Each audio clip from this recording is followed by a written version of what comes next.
What's going on, Jerome's? The NFL released their 2022 Pro Bowl rosters on Wednesday evening. We got some reactions to who made it and especially who did not. Yeah. And also, we're going off of Wikipedia because all the other websites, they have too many ads.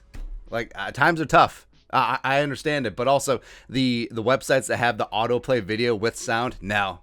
I mean, no, son. I mean, you're multi-billion-dollar industries, but I digress there. Starting in the AFC, because I'll be a little less heated. But at quarterback, Justin Herbert, respect, starting. He's been a Pro Bowler this season. He's been an absolute stud. I think he should be in line for some All-Pro love. He's not the 2020 Offensive Rookie of the Year. Don't care. Do not care at all. And then Mahomes started out really bad, and then has really come on lately, so respect. Lamar Jackson, that's the only one where you go, where Lamar, he's missed time, and also during some games, he just hasn't been good, like his 4 interception games. So, the Pro Bowl, it's a third fan, it's a third player, it's a third coaches, and a lot of times it is a popularity contest. A lot of times it is name recognition. So, I mean, sure. I think that Joe Burrow certainly should have made it over Lamar Jackson. I think that you can make a case that Josh Allen could have made it over Lamar Jackson, but certainly Burrow first, then maybe Josh Allen, then maybe Lamar up in there. Running backs, Jonathan Taylor Thomas, even though he's a stupid Badger, respect. I think right now you have to say that he's the best running back in the league. And that's with all my love for Dalvin Cook, man. Nick Chubb is a stud with the Browns.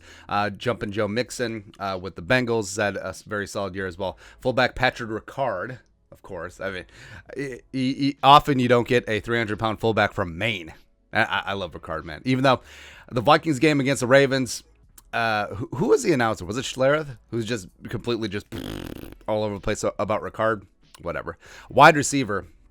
So we got Tyreek, Jamar Chase, Stephon, as well as Keenan Allen. I think that's pretty solid. It would really be tough to crack this lineup. So I understand it there. Jamar Chase, as a starter, yeah, I could, I guess. Stephon, phenomenal year last year, very good this year, but the Bills' offense just hasn't been the same. I wonder if that will impact Brian Daboll's offensive head coaching opportunities. I don't think it will, but it could. Tight end, Andrews and Travis Kelce, yes. Offensive tackle, so Rashawn Slater, rookie, starting Pro Bowl. Love to see it. Orlando Brown Jr., he's done well this season. Also, hey, hold on. So what is the point of voting for left and right tackle if you only put in left tackles? So that's what happened in the AFC. Deion Dawkins with Buffalo, Orlando Brown, and Rashawn Slater. I don't get that. What is the point in segmenting out Pro Bowl voting into various positions? And we'll get into kick return and punt returner in a sec if you're just going to put in left tackles. So that's whatever there. Guard, Quentin Nelson, Joel Bitonio, Wyatt Teller, yes. Center, Corey Linsley, Ryan Kelly. Now, Linsley's been great, former Packer, which is the best part about him. Ryan Kelly has been solid, but I think that he got by in a little bit of name recognition there. I would like to see Creed Humphrey, the rookie from Kansas City, hop in there. He's been really, really good, man. Defense-wise, so you got Garrett, Crosby, should be your 2 starters. Trey Hendrickson also getting in there. Defensive tack. Well, here's what's funny. So Pro Bowl, you segment out defensive end and outside linebacker, even though it should just be edge rusher in total, but it's an argument for another day. Defensive interior, you got Chris Jones, DeForest Buckner as the starters. Cameron Hayward of the Steelers, respect. Outside linebacker, you got TJ Watt and Joey Bosa. Even though Bosa, Matt Judon of the Patriots as well. That's a really nice grouping there. Inside linebacker, you got Darius Leonard of the Colts, as well as Denzel Perryman of Vegas, where he's really stepped up, man. That's just the U being the U. Like to see that. Cornerback-wise, J.C. Jackson, Xavier Howard, 2 of the best in the AFC. Denzel Ward and Kenny Moore also in there. It's great to see slot cornerback Kenny Moore getting a little bit of love. I think that they should put in a slot cornerback spot if you're going to start parsing out some of these positions. But I think that the rookie Patrick Surtain, the second coming out of Alabama, him with the Broncos, he's been phenomenal. He's been great. Also, all right, so Patrick Surtain the second, PS2. He's got a chain of a PlayStation 2 controller. How awesome is that? Like, how amazing is that? It's great. You got Kevin Byard, free safety from Tennessee. A little bit of name recognition there. Then you got Derwin and Honey Badger at safety. How is Justin Simmons not in here? Like, speaking of name recognition, like Justin Simmons, multi-time Pro Bowler, All-Pro. Like, how does he just not crack this lineup? I don't understand that one. The special teams, blah, blah, blah, blah, blah, blah. Who cares? NFC. So quarterback, you got Aaron Rodgers, allegedly. You got Tom Brady, and you got Kyler. Now, Kyler's missed a lot of time with injury, even though when he's been on the field, he's been sublime. He's been sort of up and down as of late. And even though I'm not the biggest fan of him, I mean, how is Stafford not in the Pro Bowl? I don't get it, because you would think with all the hype that the media put in to the Rams and Stafford, like, oh, he's the second coming. Oh, him and Sean McVay, all that stuff. You think that would sway some of the voters, but apparently it did not. I mean, I would vote for Kyler over Stafford, mainly out of spite, but I could see how Stafford would make it over Kyler. Running backs wise, Dalvin Cook, starter in the Pro Bowl, even though he won't be playing in the Pro Bowl because the Vikings will be playing the Super Bowl. And they got James Conner and Alvin Kamara. So I understand that James Conner scored a ton of touchdowns, but how do you not put Cordero in there?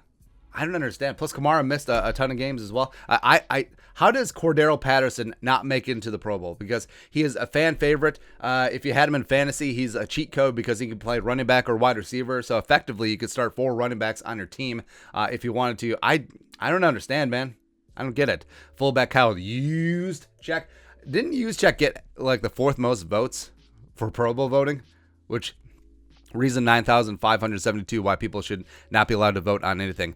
Wide receiver wise, you got Little Cooper Kupp, you got Devontae Adams, allegedly Justin friggin' Jefferson. I would put Jefferson in over Devontae starting, but that's just me. They got Debo. Like to see Debo in there. I think that Debo is going to be a top-notch player for many years to come. Tight ends, George Kittle and Kyle Pitts. Now, Kittle, yes. Pitts, you could make a case for Dallas Goedert, but I understand that Pitts, the rookie, fresh face, I think that does sit with voters, the public voters quite a bit.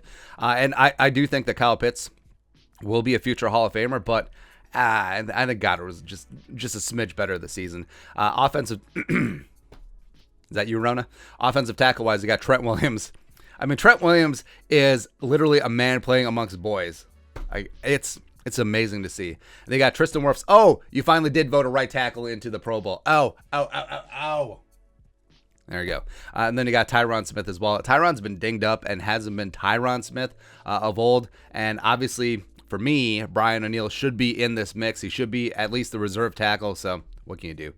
Guard, you got Martin and Scherf, of course. 2 old standbys. Ali Marpet from Tampa Bay has really turned himself into a hell of a player. The pride of Hobart University. Center, you got Kelsey and Ryan Jensen. Kelsey, a little bit on name recognition, but he's had a pretty solid season. Defense-wise, you got both of the Bosa's starting. Also, you got Brian Burns, your company's computer guy. I think Brian Burns is one of the best-kept secrets in the league. Like, he's just phenomenal. Him and Hassan Reddick for the Panthers, they can get after it, man. I like it. Cameron Jordan. Of course, Cameron Jordan's going to be voted in because people like Cameron Jordan. That was all. Defensive tier, Jonathan Allen. Ooh. So as Aaron Donald, 2 starters. Like to see that. Kenny Clark as the backup, sure. Outside linebacker, got Chandler Jones, Robert Quinn, got Shaq Barrett in there as well. Here's where I have issue. Inside linebacker. So Micah Parsons, the starter, got a ton of votes. He should get some votes for Defensive Player of the Year. He's a lock for Defensive Rookie of the Year. But he most of his time hasn't been an inside linebacker. A lot of times he's been on the edge. So he should be put there thusly. Hence, Eric Kendricks should be in here at inside linebacker. And I understand that Bobby Wagner is leading the league in tackles, so respect there. But Kendricks had a better season, man. Set his career high in sacks with 5. He's still the best coverage linebacker in the league. So I would put Parsons at outside linebacker. I would drop Shaq Barrett. I would put Kendricks in the inside linebacker. I mean, that's it. Cornerback-wise, Trevon Diggs, 17 billion interceptions, yes. Jalen Ramsey, yes. Stud. A big-time test for Justin Jefferson on Sunday. You got Darius Big Play Slay making some big plays for the Eagles this year, as well as you got Lattimore. I would put A.J. Terrell in over Lattimore. I just think that quietly, because he's on the Falcons, he's been one of the best cornerbacks in the league. So, free safety-wise, Quandre Diggs, yeah, man. Diggs has really stepped up because, all the hype has been around Trevon Diggs in the secondary, but Quandre's been phenomenal for the Seahawks. Respect. Budda Baker, yes. Harrison Smith, yes. And I actually don't have an issue with Harrison not starting over Budda, because Budda's the truth, man. What can you do? And, of course, our main issue. So why do you have kick and punt returners separate on the ballot, and then you just jumble it into one position? It should be separate because they're two separate skill sets. They're two separate players. But okay, but Jakeem Grant gets in because everyone, well, Jakeem Grant was actually voted in as kick returner because I think what happened is that all the jabronis saw his punt return against the Packers and they voted for him as kick returner incorrectly. So congratulations, Jakeem. Even though you have a guy who returned 2 touchdowns for 2 kicks for touchdowns this season out of 12 returns. So 1 out of 6 of his returns is going to the house in an era where you've neutered the kickoff return rule. So it's not even Cordero era, beginning of it. It's not even Josh Cribbs era. It's not even Leon Washington era. But hey, screw that guy. Even though he could and should be first team All-Pro, but add it to the list. Also, Matt Gay's been really solid this. Year. Greg Joseph, no. Brian Anger. I think you can make a really good case for Greg Joseph, man. I think you're really, really good, but whatever. Digress there. Anyways, let us know your thoughts on our thoughts. The Pro Bowl rosters. Who made it? Who didn't? Let us know in the comment section below. Subscribe for daily Vikings takes. Want to support the work? Put a little something in the Venmo. But until next time, Skull, production value.